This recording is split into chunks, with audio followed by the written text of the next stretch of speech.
एक बार एक छोटा बच्चा था जिसका नाम था माधव। उसके पिता मंदिर के पुजारी थे। एक दिन उसके पिता को किसी काम से दूसरे गांव जाना पड़ा। उन्होंने माधव से कहा, बेटा, आज तुम ठाकुर जी भगवान को भोग लगा देना। ध्यान रहे कि जब तक ठाकुर जी भोजन न कर ले तुम वहां से हटना नहीं। माधव ने पिता की बात को सच मान लिया। दोपहर के समय उसने भगवान के सामने भोजन की थाली रखी, पर्दा लगाया और बाहर बैठकर इंतजार करने लगा। कुछ देर बाद उसने पर्दा हटाकर देखा तो भोजन की थाली वैसी की वैसी ही भरी हुई थी। माधव को लगा कि शायद भगवान उससे नाराज है। उसने फिर से हाथ जोड़कर प्रार्थना की, प्रभु आप भोजन ग्रहण कीजिए, लेकिन थाली फिर भी नहीं खाली हुई। अब माधव रोने लगा और बोला, भगवान आपको आकर ही खाना पड़ेगा। मेरे पिताजी कहते हैं कि आप हर रोज आते हैं, तो आज क्यों नहीं आ रहे? क्या आप मुझसे प्यार नहीं करते?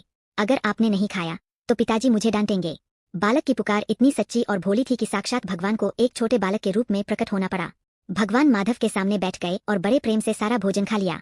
माधव बहुत खुश हुआ। जब शाम को उसके पिता लौटे तो उन्होंने खाली थाली देखी। उन्हें लगा कि बालक को भूख लगी होगी, इसलिए उसने खुद ही सब खा लिया होगा। उन्होंने माधव से पूछा, प्रसाद कहाँ है?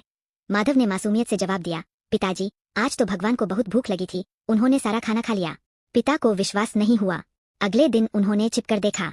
जैसे ही माधव ने पुकारा, भगवान फिर से प्रकट हुए और भोजन करने लगे। यह देखकर पुजारी के होश उड़ गए और वे भगवान के चरणों में गिर पड़े। उन्हें समझ आ गया कि भगवान को 56 भोग की नहीं, बल्कि एक बच्चे जैसी निश्चल और सरल श्रद्धा की भूख होती है। सीख, भगवान केवल भाव के भूखे हैं। यदि हम उन्हें सच्चे मन से पुकारें तो वे अवश्य आते हैं।